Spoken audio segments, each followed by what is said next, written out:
Corona virus के मामले रोज इस साल का रिकॉर्ड तोड़ रहे हैं। स्वास्थ्य विभाग के अनुसार शुक्रवार को 3,594 नए केस दर्ज हुए, जो इस साल अब तक का सर्वाधिक मामले हैं। इस दौरान 14 मरीजों की मौत भी हो गई है। दिल्ली के अंदर कोरोना का पॉजिटिविटी रेट 4.54% हो चुका है। तो वहीं कोरोना की दूसरी लहर पर काबू करने के लिए राज्यों ने अपने स्तर पर कड़े कदम भी उठाने शुरू कर दिए हैं। राज्यों ने आंशिक लॉकडाउन के साथ ही सार्वजनिक कार्यक्रमों पर प्रतिबंध लगाने का भी फैसला लिया है। महाराष्ट्र के पुणे में 7 दिन तक बार, रेस्टोरेंट, होटल और धार्मिक स्थल पूरी तरह से बंद रहेंगे। तो वहीं अगर हम बात करें छत्तीसगढ़ की, तो छत्तीसगढ़ के दुर्ग में 6 अप्रैल से लेकर 14 अप्रैल तक संपूर्ण लॉकडाउन लग गया है। इसके अलावा मध्य प्रदेश सरकार ने राज्य के 4 जिलों में लॉकडाउन लगा दिया है। एमपी में बढ़ते कोरोना मामलों को देखते हुए राज्य सरकार ने बैतूल, खरगोन, रतलाम, छिंदवाड़ा, इंदौर जिले में रात 10 बजे से लेकर सोमवार सुबह 6 बजे तक जरूरी सेवाओं को छोड़कर अन्य सभी गतिविधियों पर पाबंदी लगा दी है। यूपी में भी लगातार मामले बढ़ते जा रहे हैं। अगर हम उत्तराखंड की बात करें तो उत्तराखंड में महाकुंभ को लेकर प्रशासन की चिंताएं जरूर बढ़ गई है। तो लगातार पूरे देश में संक्रमण का जो आंकड़ा है वो बढ़ता जा रहा है और सबसे ज्यादा मामले जो हैं वो महाराष्ट्र, छत्तीसगढ़, मध्य प्रदेश ऐसे जिले हैं जहां सबसे ज्यादा मामले दर्ज किए जा रहे हैं। यहां तक कि 8 ऐसे राज्य हैं पूरे भारत में जहां 80% से ज्यादा मामले दर्ज किए गए। एक बार फिर से पूरा देश कोरोना की चपेट में है और लगातार मामले बढ़ते जा रहे हैं। 24 घंटे की अगर हम बात करें तो 24 घंटे में पूरे देश में 89,000 से ज्यादा मामले दर्ज किए गए हैं। यूपी में भी संक्रमण का आंकड़ा बढ़ा है और इन सब चीजों को देखते हुए मध्य प्रदेश के अंदर लॉकडाउन भी लगाने की बात कही गई है। जिले में लॉकडाउन लगा दिया गया है। मध्य प्रदेश के 4 राज्यों में लॉकडाउन लगा दिया गया। एमपी में बढ़ते कोरोना मामलों को देखते हुए राज्य सरकार ने बैतूल, खरगोन, रतलाम, छिंदवाड़ा, इंदौर जिले में रात के 10 बजे से लेकर सोमवार सुबह 6 बजे तक जरूरी सेवाओं को छोड़कर अन्य सभी गतिविधियों पर पाबंदी लगा दी है। तो लगातार कोरोना का बढ़ता मामला, पूरे देश में संक्रमण की जो रफ्तार है एक बार फिर से अपनी चरम सीमा पर दिखाई दे रही है और लगातार संक्रमण का आंकड़ा बढ़ा है। और इन सब चीजों को देखते हुए प्रशासन की तैयारी पूरी है। हालांकि अगर हम बात करें लोगों की, तो लोग भी लॉकडाउन को लेकर बेफिक्री साफ तौर पर दिखा रहे हैं। और इसी पर चर्चा करने के लिए हमारे साथ अलग अलग राज्यों से हमारे साथ संवाददाता जुड़ गए हैं। हमारे साथ उत्तराखंड से मनीष स्टेट हेड जुड़े हैं, हमारे साथ लखनऊ से आसिफ बेग संवाददाता जुड़ गए और हमारे साथ मध्य प्रदेश से लतीफ अहमद सिद्दीकी ब्यूरो चीफ जुड़ गए हैं। सबसे पहले चलते हैं मनीष के पास, जो कि उत्तराखंड से हमारे साथ जुड़े हुए हैं। मनीष, लगातार संक्रमण का आंकड़ा बढ़ा है। अगर हम सिर्फ उत्तराखंड की ही बात करें तो 24 घंटे के अंदर 364 मामले सामने आए हैं। 194 लोग हालांकि रिकवर भी हुए हैं, लेकिन 2 संक्रमितों की जान भी गई है। मनीष, हाँ सुरभि, सबसे पहले दर्शकों को हम ये भी बता दें कि उत्तराखंड के अंदर बड़ी तेजी से कोरोना के जो मामले हैं वो निकलते आ रहे हैं। और देखा जाए तो सबसे पहले जो अगर उत्तराखंड का जो बॉर्डर है उससे सबसे पहले जो हरिद्वार जिला पड़ता है और यहाँ पर हरिद्वार जिले के अंदर महाकुंभ का आगाज कर दिया गया है, आधिकारिक तौर पर कर दिया गया है और लेकर के यहाँ पर श्रद्धालुओं की संख्या बढ़ रही है। तो एक चिंता का बहुत विषय है। सबसे पहले ये भी बता दें हम दर्शकों को सुरभि कि उत्तराखंड के अंदर इस समय 2404 एक्टिव केस इस समय मौजूद है। और अगर देखें हम पिछले 24 घंटों में अगर हम बात करें तो जैसा आपने ही बताया था 364 जो केस है पाए गए हैं। अगर हम बात करें धर्म नगरी हरिद्वार की, तो धर्म नगरी हरिद्वार में अगर हम बात करें तो करीबन 656 केस जो है वो इस समय एक्टिव है। और प्रतिदिन करीबन अगर देखा जाए तो कभी 129, कभी 153, कभी 200 के करीब केस प्रतिदिन निकल रहे हैं। सुरभि, ये बहुत चिंता की बात है। सुरभि जी बिल्कुल। मनीष, ऐसे में क्योंकि संक्रमण का आंकड़ा बढ़ा है तो प्रशासन की क्या तैयारियां? हालांकि इस बार का महाकुंभ प्रशासन के लिए बहुत ही चुनौतीपूर्ण साबित होने वाला है, क्योंकि लोग भी जुट रहे हैं। हालांकि इन सब के बीच 72 घंटे पहले लोगों को कोरोना की जो नेगेटिव रिपोर्ट है वो दिखानी होगी, लेकिन सब कुछ मैनेज करना प्रशासन के लिए बहुत ही चुनौतीपूर्ण है। मनीष, हाँ बिल्कुल सुरभि, ये सही कहा आपने, क्योंकि प्रशासन के लिए बहुत ही चुनौती, जितने भी अधिकारी हैं उनके अपने जीवन काल में सबसे चुनौतीपूर्ण ये कार्य चल रहा होगा इस समय। क्योंकि सबसे बड़ी चिंता की बात यह है कि साधु संतों की नाराजगी उनको झेलनी पड़ रही है, उनकी व्यवस्थाएं नहीं देख पा रहे हैं। दूसरी तरफ जो सरकार थी इससे पहले वो स्नान पर जोर दे रही थी, जबकि मेले पे नहीं दे रही थी। तो कहीं ना कहीं साधु संतों के दबाव में आकर के कुछ न कुछ कुंभ के अंदर अलग तैयारी की गई है, जमीन अपटन करी गई है, और जिससे श्रद्धालु जो वो कंटिन्यू बढ़ते चले आ रहे हैं। और इसी जगह पर अगर देखा जाए तो कोविड को रोकना एक बिल्कुल चुनौती है, जबकि प्रशासन ने अगर देखा जाए तो बॉर्डर पे भी कई जो स्वास्थ्य विभाग की जो टीमें हैं उनको बढ़ाया गया है। और जबकि हरिद्वार के अंदर ये भी कहा गया है सुरभि की 50,000 के करीब टेस्टिंग रोज होनी चाहिए, जिससे कि पता चल सके कि हरिद्वार की किस स्थिति के अंदर कोरोना की क्या स्थिति है, जिससे कि आने वाली जो स्थितियां हैं उसको हम पहले ही कंट्रोल कर सकें। देखिए सबसे बड़ी चुनौती सुरभि क्या होगी यहाँ पर कि करीबन 8 तारीख के रात्रि से ही यहाँ पर जो सारे जितने 2 व्हीलर हैं या 4 व्हीलर है वो बंद कर दी जाएंगे, और 8 तारीख से लेकर 15 तारीख तक का जो पीक है ये सबसे खतरनाक पीक है, जिसमें सबसे ज्यादा श्रद्धालु ब्रह्म नगरी हरिद्वार में आने की उम्मीद है। क्योंकि स्नान है, शाही स्नान है, सारे अखाड़े उसके अंदर शाही स्नान करेंगे सुरभि, और इसको ये चिंता बहुत ज्यादा चिंता की विषय है। प्रशासन भी दिन रात लगा हुआ है, और कहीं ना कहीं किसी तरह के जो मामले जैसे निकल रहे हैं, कभी 129, कभी 153, कभी 200 निकल रही है, ये भी एक चिंता की विषय है।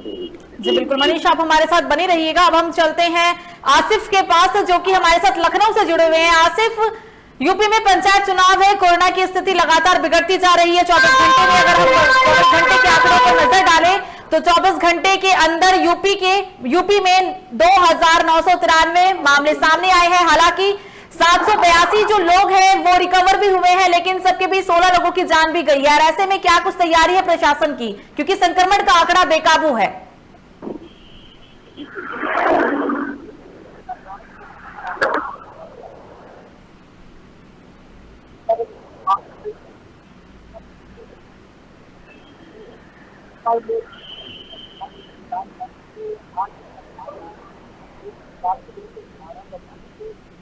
जी लगातार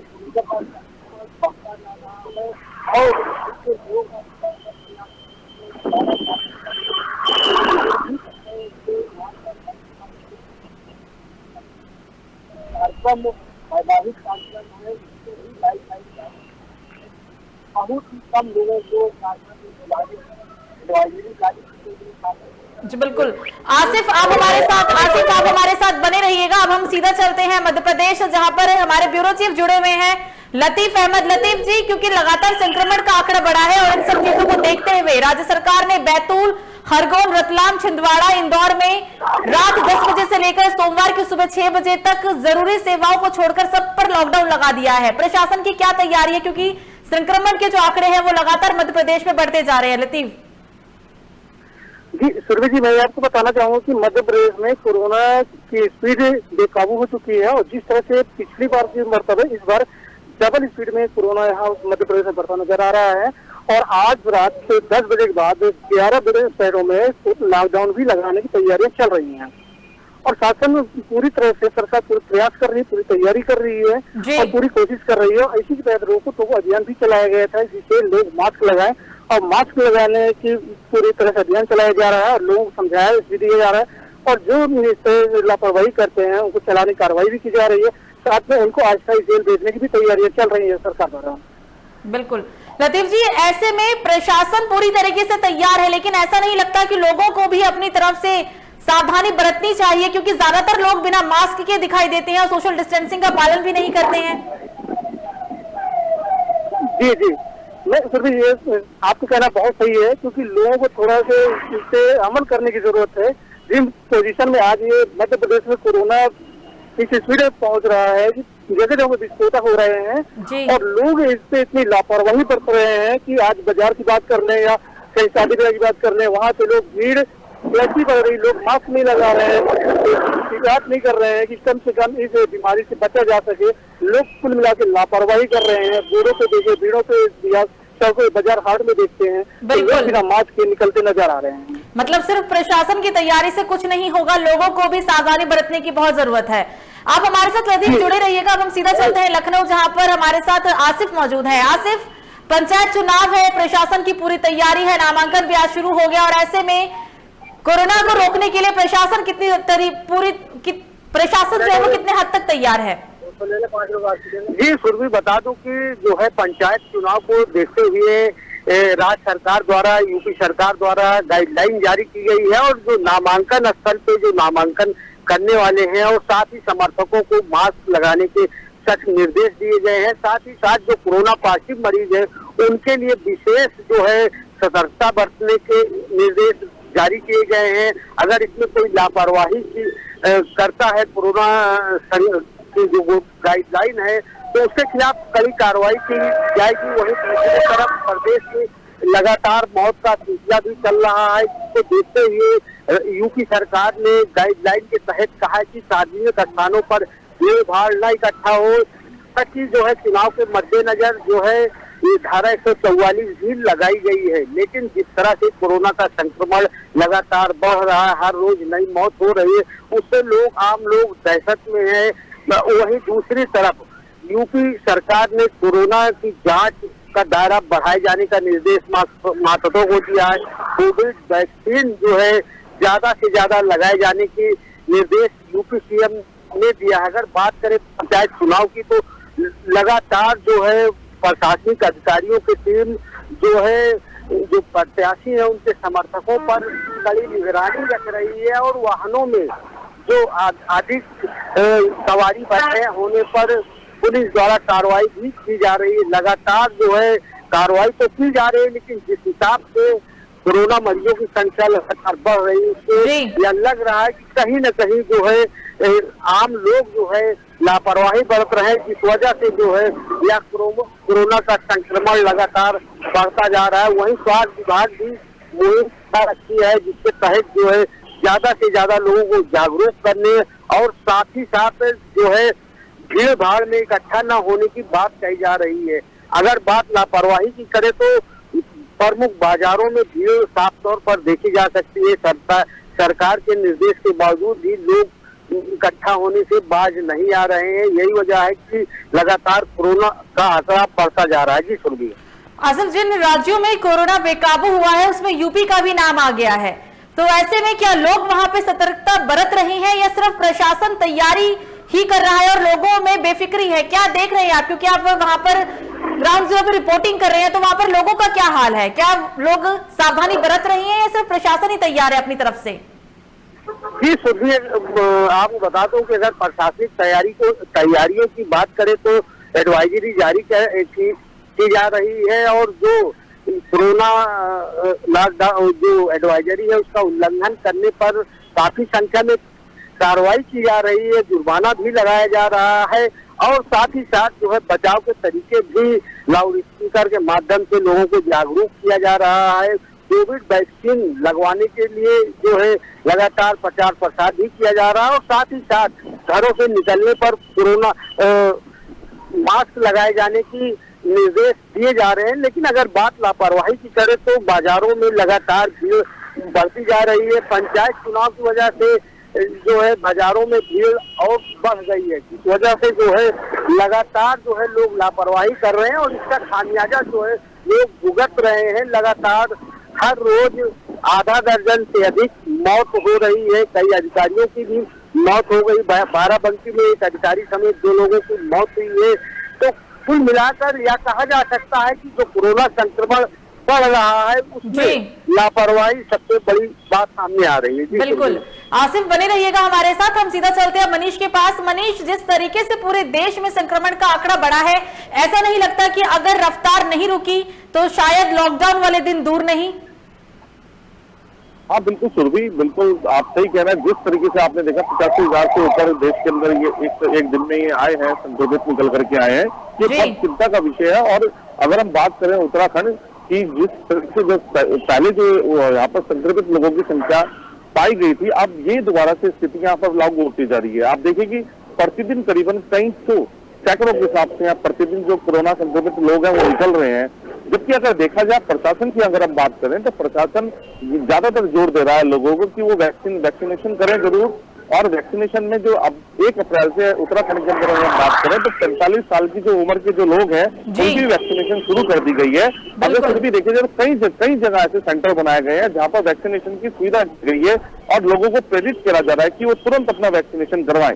अब बात रही हमारी जो साधु संतों की, जो साधु संत बाहर से आ रहे हैं, जैसे कि कुंभ है, यहाँ पर कुंभ का आगाज हो चुका है, कुंभ चल रहा है यहाँ पर, तो साधु संतों के कैंप में भी वैक्सीनेशन करा जा रहा है, तो जिससे कि और साधु को भी कहा जा रहा है साधुओं की वो वैक्सीनेशन लगाए, जिससे कि जो ये कुंभ है, जो ये इतना बड़ा जब खतरा है कुंभ के ऊपर जो मंडरा रहा है, ये इससे हम बाहर निकल सके। कहीं ना कहीं चिंता का विषय अधिकारियों के मन में बना हुआ भी है।